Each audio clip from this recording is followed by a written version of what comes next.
Hi, I'm Don Rickert with Don Rickert Musical Instruments and Don Rickert Design in Hiawassee, Georgia, in the beautiful North Georgia mountains. This here, this blue violin, is obviously not a regular violin. It's called Eve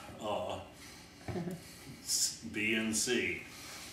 I'll explain that. It's Eve stands for electromechanically augmented violin. This is the second version, and we chose A to be the second version. The B and C stands for baritone and contrabass range, and they come from the second part of Eve, which is this box here. And okay, Eve is an example of what is sometimes called active acoustics or augmented acoustics. In most ways, this is an acoustic violin. It has all the internal structure, including a bass bar of a violin. In fact, it's not a cheap foreign violin. This is a very expensive violin that would have been one of my Master Series violins. But instead of the bridge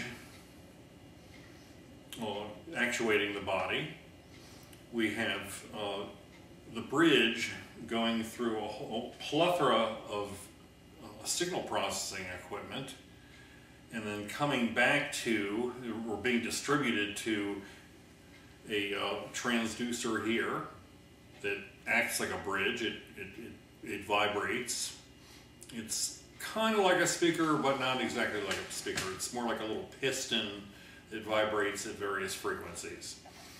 And then the treble range, of course, comes to this instrument. The baritone and bass go to this instrument. And again, this looks like a speaker cabinet, and you might say, yeah, it is, but it's actually built like a box-shaped cello. It's about a quarter-size cello in size.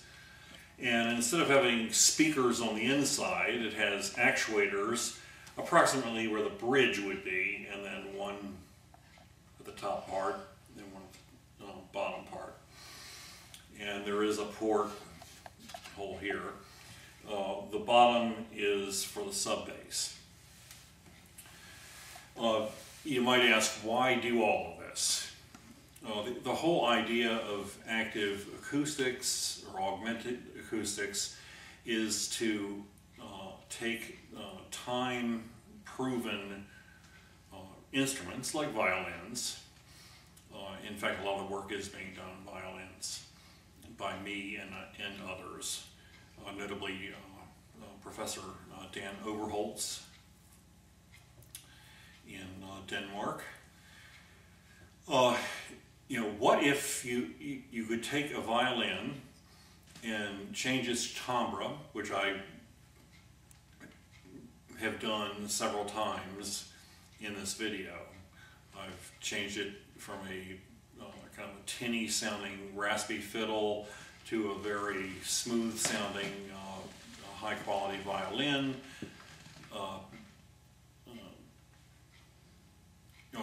what if you could take it, vary the octave in which the violin plays, for instance, playing in the, not only through the cello range, but also into the contrabass range. Well, you can't do that just using the acoustics of this part. You need something bigger. That's the idea of this box. The first attempt at Eve, I tried to do that without a sufficiently large auxiliary unit. There are wires. These wires will be replaced by wireless transmitters in the very near future. And this is a 40-watt amplifier. It's small. Of course, small is relative. It's kind of large on that instrument, and it runs off of a battery pack that's one on the side or hanging on my chair. It runs on a 12 volt battery pack, the same kind of battery packs that RV racers put in their cars to run the motors.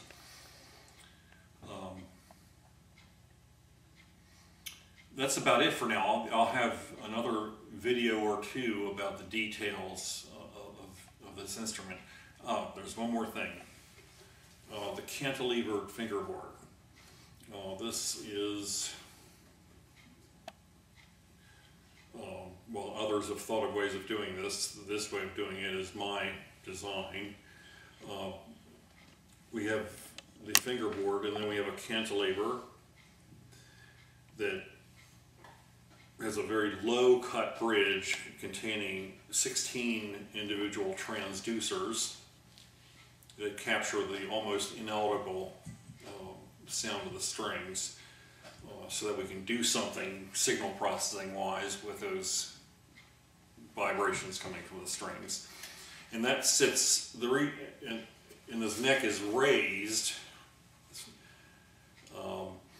so that the transducer that fulfills the function of the bridge can fit under the cantilever. And there's quite a bit of room between the transducer and the cantilever fingerboard. And maybe at some point we'll do some slow motion video, but this transducer, I mentioned, it's like a piston.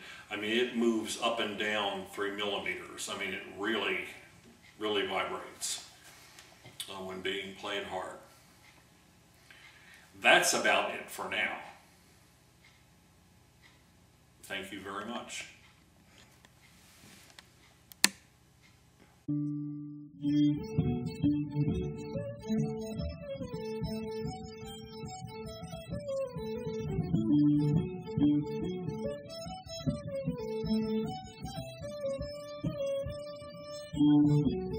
you.